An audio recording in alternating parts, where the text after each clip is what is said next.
paalupaikan numeron 1 on saanut Jarkko Pennanen. Jarkko on tullut tänne Savonlinnasta, 25-vuotias voimamieskilpailija. Ja nuo voimamiesten strategiset mitat 180 senttiä, 110 kiloa. Ja Jarkko ilmoitti olevansa vielä tällainen vähän aloittelija tällä voimamiespuolella, mutta katsotaan mitä se tässä tarkoittaa. Se voi olla tietysti pelkkää vaatimattomuutta. Numero 2 on Matti Vessari.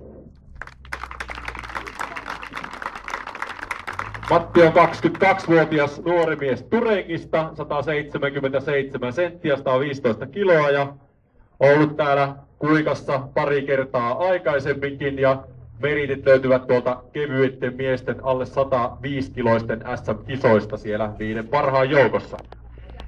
Ja sitten numerolla 3 Jarno Jokinen.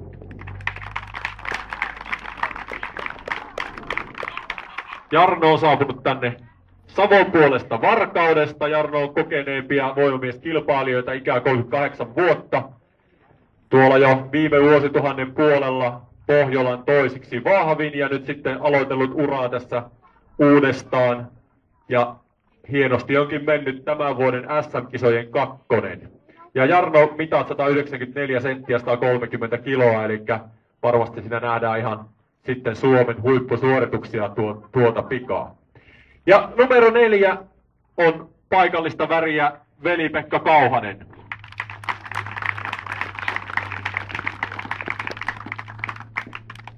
Veli-Pekka on siis Jyväskylästä 28 vuotta, 190 senttiä, rapiat 120 kiloa, eli tuollaiset kunnioitettavat voimamiesten mitat. Ja Veli-Pekkakin vaatimattomana miehenä sanoi, että aloittelijalinjalla ollaan, eli viime vuonna aloittanut tämä voimamieslajien harrastukset tosi jo tuolta tahkolta mitallisijoja heti ensimmäisenä vuonna.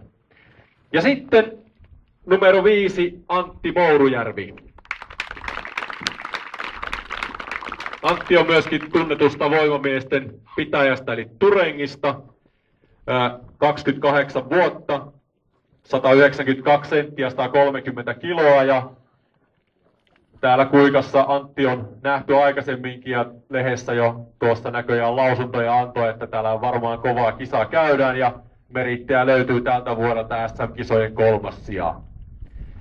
Ja sitten jälleen paikallista väriä numero 6 Jarno Leppämäki.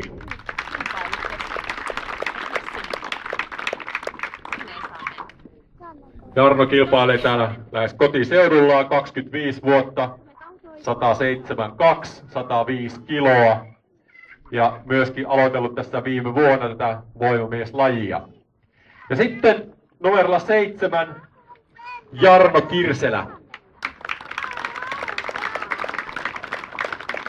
Jarno on harrastellut voimamieslajeja 5 vuotta, 26-vuotias, tullut tänne länsirannikolta Raumalta asti ja 186 senttiä, 120 kiloa. Ja numerolla 8 jälleen sitten paikallista edustusta, eli Kuohulta Rahikaisen Janne. Jannekin on tässä pitänyt pientä taukoa, mutta palannut tänne kilpa-areenaille takaisin. Janne 36-vuotias, 185 senttiä, 120 kiloa. Ja sitten viimeisenä, vaan tuskinpa vähäisempänä, Lassi Lapo Mikkonen. Täällä monet varmasti muistavat, että viime vuonna Lapo korjasi täällä voiton Kuikan vahvamieskisoista. Lapo on tullut Savonlinnasta 180 senttiä, 117 kiloa ja itse varmasti oli tuossa ainakin paikallislehdessä ilmoitellut, että voitto haetaan tänäkin vuonna. Sehän nähdään parin tunnin sisällä. Eli tässä hyvä yleisö meidän komeat kilpailijamme ja sitten annetaan heille vielä kerran yhteiset aplodit ja onnentoivotukset kaikille. Ja sitten tässä saman tien esittelyn jälkeen niin voidaankin mennä ensimmäiseen lajiin. Ensimmäinen laji on tuossa pihan keskellä.